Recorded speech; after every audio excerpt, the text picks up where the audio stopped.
Hi friends, मैं नीरज कुमार अपने YouTube channel Neeraj legal adviser में आपका स्वागत करता हूं।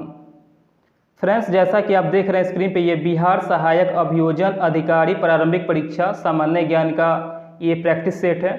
आप इसको प्रैक्टिस के तौर पे आप यानी अभ्यास करने के लिए आप इसका उपयोग कर सकते हैं।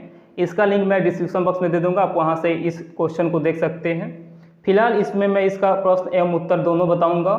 तो चलिए वीडियो को शुरू करते हैं। अगर आपके लिए ये उपयोगी वीडियो लगे तो आप कृपया लाइक शेयर कमेंट जरूर कीजिएगा, और अगर आप मेरे चैनल को अब तक सब्सक्राइब नहीं किए तो कृपया सब्सक्राइब जरूर कर लीजिए। चलिए दोस्तों, वीडियो शुरू करते हैं। तो फ्रेंड्स, पहला क्वेश्चन है, आप यहाँ पे देख सकते हैं, रजिया सुल्तान के पिता का क्या नाम है। क्वेश्चन है, रजिया सुल्तान के पिता का क्या नाम है। यहाँ पे ऑप्शन दिया है, ए इल्तुतमिश, बी बाबर, सी जहांगीर, डी इनमें से कोई नहीं। इसका राइट आंसर होगा ए यानी इल्तुतमिश। आप यहाँ पे देख सकते हैं, ये नंबर में मैंने इल्तुतमिश लिखा हुआ है, और इल्तुतमिश को शम्स उद दीन इल्तुतमिश के नाम से भी जाना जाता है। शम्स उद दीन इल्तुतमिश के नाम से भी जाना जाता है। और इनके माता का अगर नाम बोलें, यानी रजिया सुल्तान के माता का नाम, रजिया सुल्तान के माता का नाम था कुतुब बेगम, और रजिया सुल्तान का जो शासन अवधि है 1236 से लेकर 1240 तक है।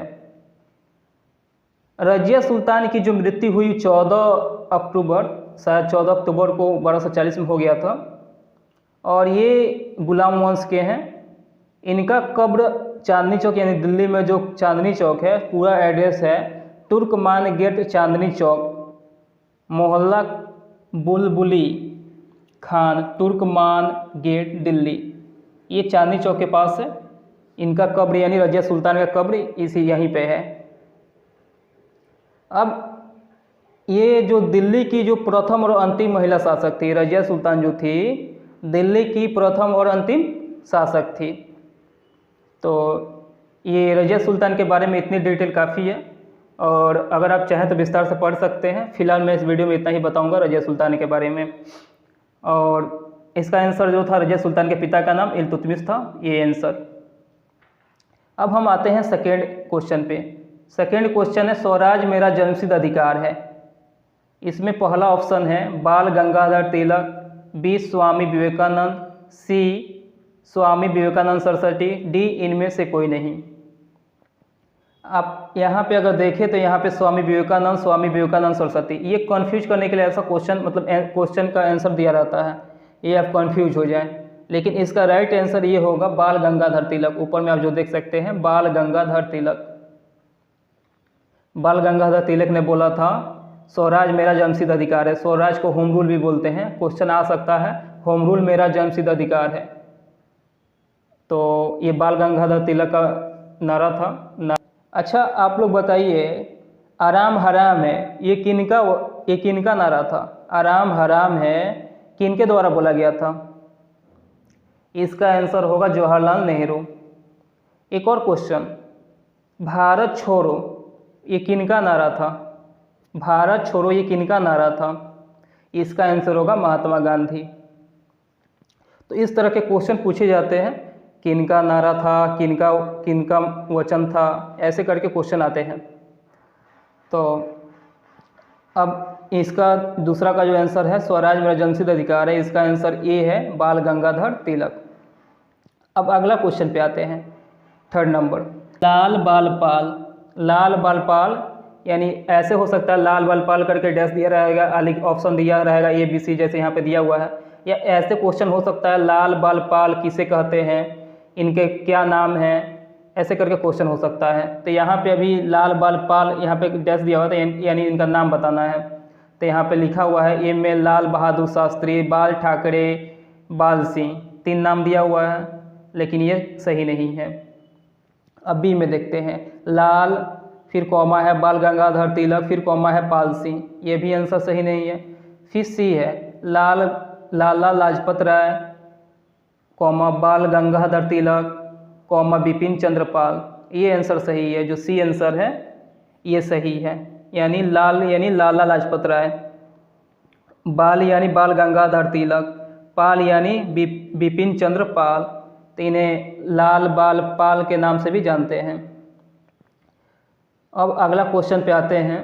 चौथा क्वेश्चन है, राजा राममोहन राय को राजा की उपाधि किसने दी? राजा राममोहन राय को राजा की उपाधि किसने दी? ए है विवेकानंद, बी है अकबर, सी है सुभाष चंद्र बोस, डी है इनमें से कोई नहीं। इसका आंसर इसमें से डी वाला है, इनमें से कोई नहीं। लेकिन अगर इसका राइट आंसर देखें तो अगर यहाँ पे बी में अगर अकबर द्वितीय लिखा रहता तो अकबर द्वितीय जो थे उन्होंने ही राममोहन राय को राजा की उपाधि दी थी। तो यहाँ पे अगर अकबर द्वितीय रहता तो ये बी वाला मार्क करते हैं, यानी बी आंसर होता। लेकिन यहाँ पे बस अकबर लिखा है तो ये आंसर बी नहीं होगा, आंसर यहाँ पे डी होगा।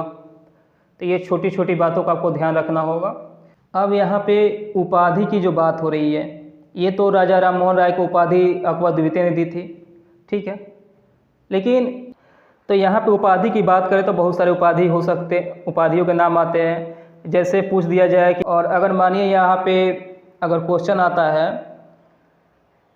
महात्मा गांधी को महात्मा की उपाधि किसने दी, तो इसका क्या आंसर होगा? इसका आंसर होगा महात्मा गांधी को रविन्द्रनाथ टैगोर ने महात्मा की उपाधि दी। और फिर एक और क्वेश्चन पूछ लेता हूँ, सुभाष चंद्र बोस को नेता की उपाधि किसने दी, यानी नेताजी की उपाधि किसने दी?